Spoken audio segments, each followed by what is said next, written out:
I was thrown out of my home by my homophobic brother-in-law. My wife's brother has hated me since she introduced me to the family. He's blatantly homophobic and blames me for his sister being gay. Once he even asked if I put a voodoo spell on her because he couldn't believe she'd be a lesbian. At our wedding a few weeks ago, he got drunk and called me a gold-digging whore in his speech, which led to my brother starting a fight. My wife told him she would go low contact until he changed. I had just moved into her home, and while she was away for work, I was redoing the wallpaper in one of the bedrooms when my brother-in-law walked in and went ballistic. He cursed me out, calling me a effing bee for touching his kids' room. I had moved their toys to the garage to avoid ruining anything, but before I could explain, he grabbed me off the ladder, sending my tools flying. He dragged me out, yelling that this was his room and I had no right to be in there. I yanked my arm away and told him not to touch me, that this was more my home than his. He laughed and said I would never own the house, that it belonged to him and his sister. I knew that wasn't true as my wife had even offered to put my name on the lease, but I declined since I knew she worked hard for it. When I told him that, he turned red and called me a liar, saying his sister would wake up, repent, and realize I was just a phase. I told him his religious nonsense didn't matter, and if he wanted to stay in her life, he needed to stop being so judgmental. He asked if I was threatening him, then backed me into a wall. I was scared and told him to leave or I'd call the police. Instead, he picked me up.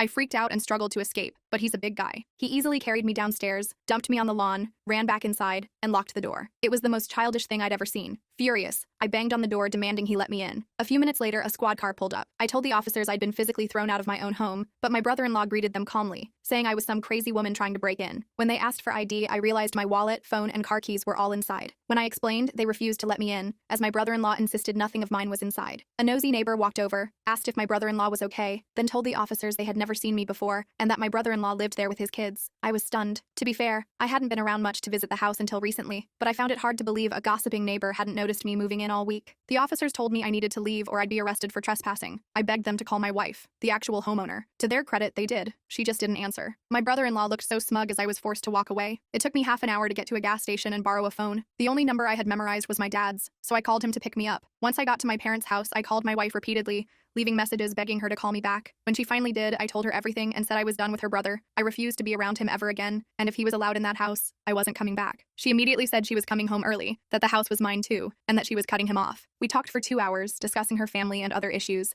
and by the end I felt a lot better. She asked me to stay with my parents until she got home. When she landed, she called to say she was gathering her family for a talk and wouldn't be answering for a while. When she finally came over, she told me she was now no contact with most of her family because they sided with her brother, saying he had every right to kick me out. I held her and told her it would be okay. I felt bad for her, but I was so proud of her for standing up for us. Then she asked if I wanted to go home and help toss all of her brother's stuff onto the lawn for the garbage pickup. Now we're finally on our honeymoon, and my wife just got a call from the house sitter she hired. Her brother tried to break in, they called the police, and now he's been arrested. My wife just said, "Good, I'm glad." The mood immediately lifted, and now I'm looking forward to the rest of our vacation.